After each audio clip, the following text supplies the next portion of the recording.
हर हर महादेव। मैं पंडित विपिन कुमार आदिदेव ज्योतिष केंद्र से आपसे बात कर रहा हूँ। आज मैं आपको होई माता की कथा सुनाऊंगा। होई माता का व्रत माताएं अपने बच्चों की लंबी उम्र की कामना के लिए और स्वास्थ्य के लिए करती हैं। होई माता का व्रत कार्तिक मास की कृष्ण पक्ष की अष्टमी को आता है। ये व्रत तकरीबन उसी दिन होता है जिस दिन दीपावली होती है। आज मैं आपको होई अष्टमी की कथा सुनाता हूँ। होई अष्टमी की कथा। एक साहूकार था, उसके 7 बेटे थे, 7 बहुएं तथा एक बेटी थी। दीपावली से पहले कार्तिक कृष्ण पक्ष अष्टमी को 7 बहुएं अपनी लौती ननद के साथ जंगल में मिट्टी खोद रही थी। वहीं स्याऊ की मान थी। मिट्टी खोदते समय ननद के हाथ से स्याऊ का बच्चा मर गया। स्याऊ माता बोली, अब मैं तेरी कोख बांधूंगी। तब ननद अपनी 7 भाभियों से बोली कि तुम में से मेरे बदले कोई अपनी कोख बंधा लो। सब भाभियों ने अपनी कोख बनवाने से इनकार कर दिया, परंतु छोटी भाभी सोचने लगी, यदि मैं कोख नहीं बनवाऊंगी तो सासू माँ जी नाराज होंगी। ऐसा विचार कर ननद के बदले छोटी भाभी ने अपनी कोख बनवा ली। इसके बाद जब उसने लड़का होता 7 दिन बाद मर जाता। एक दिन उसने पंडित जी से पूछा कि मेरी संतान 7वें दिन क्यों मर जाती है। तब पंडित जी ने कहा कि तुम सुराई गाय की पूजा किया करो। सुराई गाय स्याहू माता की भाईली है, वह तेरी कोख छोड़े तब तेरा बच्चा जिएगा। इसके बाद वह बहू प्रातःकाल उठकर चुपचाप सुराई गाय के नीचे सफाई आदि कर जाती। गौ माता बोली कि आजकल कौन मेरी सेवा कर रहा है, सो आज देखूंगी। गौ माता खूब तड़के उठी। क्या देखती है, एक साहूकार के बेटे की बहू उसके नीचे सफाई कर रही है। गौ माता इससे बोली, क्या मांगती है। तब साहूकार की बहू बोली कि स्याऊ माता तुम्हारी भाईली है, उसने मेरी कोख बांध रखी है, सो मेरी कोख खुलवा दो। गौ माता ने कहा कि अच्छा। तब गौ माता समुद्र पार अपनी भाईली के पास उनको लेकर चली। रास्ते में कड़ी धूप थी, सो वे दोनों एक पेड़ के नीचे बैठ गई।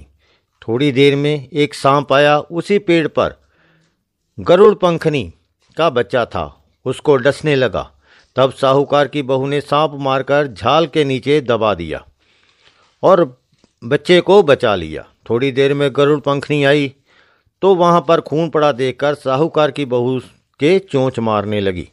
तब साहूकारनी बोली कि मैंने तेरे बच्चे को नहीं मारा, बल्कि सांप तेरे बच्चे को डसने आया था।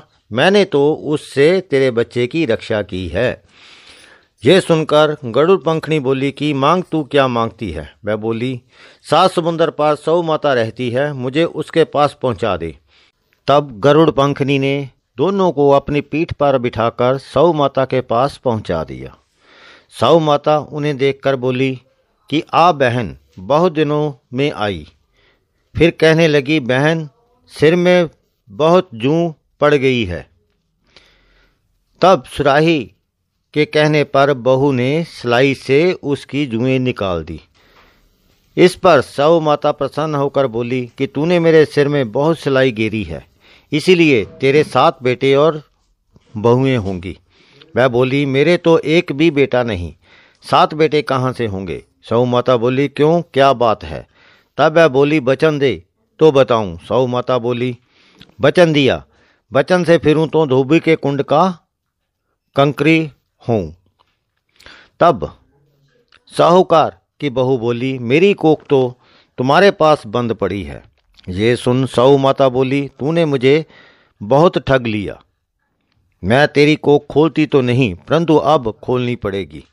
जा, तेरे घर तुझे 7 बेटे 7 बहुएं मिलेंगी। तुम जाकर उचमन करियो, 7 होई बनाकर 7 कढ़ाई करियो।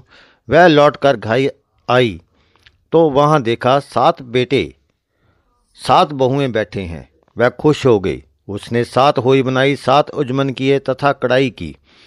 दीपावली के दिन जेठानियाँ आपस में कहने लगी, जल्दी जल्दी दोग पूजा कर लो। कहीं छोटी बच्चों को याद करके रोने लगे। थोड़ी देर में उन्होंने अपने बच्चों से कहा, अपनी चाची के घर जाकर देखाओ कि आज वह अभी तक रोई क्यों नहीं। बच्चों ने जाकर कहा कि चाची तो कुछ मान रही है, खूब उजमन हो रहा है। ये सुनते ही जेठानियाँ दौड़ी दौड़ी घर आई और जाकर कहने लगी, तूने कोख कैसे छुड़वाई? वह बोली, तुमने तो कोख बंधाई नहीं, सो मैंने कोख बंधा ली थी। अब सौ माता की कृपा करके मेरी कोख खोल दी है। सौ माता ने जिस प्रकार साहूकार की बहू की कोख खोली, इसी प्रकार हमारी खोलियो, कहने वाले तथा सुनने वाले तथा सारे परिवार की कोख खोलियो। अगर आपको मेरा ये वीडियो अच्छा लगे, लाइक और शेयर करें और मेरे चैनल को सब्सक्राइब करें। आगे मैं आपको दीपावली के संदर्भ में भी वीडियो बनाऊंगा। जैसे दीपावली के कुछ उपाय बताऊंगा जिनको करने से आपका जीवन सुख और आराम से गुजरेगा। आपकी जो भी परेशानियां, कष्ट होंगे उससे दूर होंगे। आप सभी का मुझे जो प्रेम मिल रहा है उस सबका आभारी हूँ। हर हर महादेव।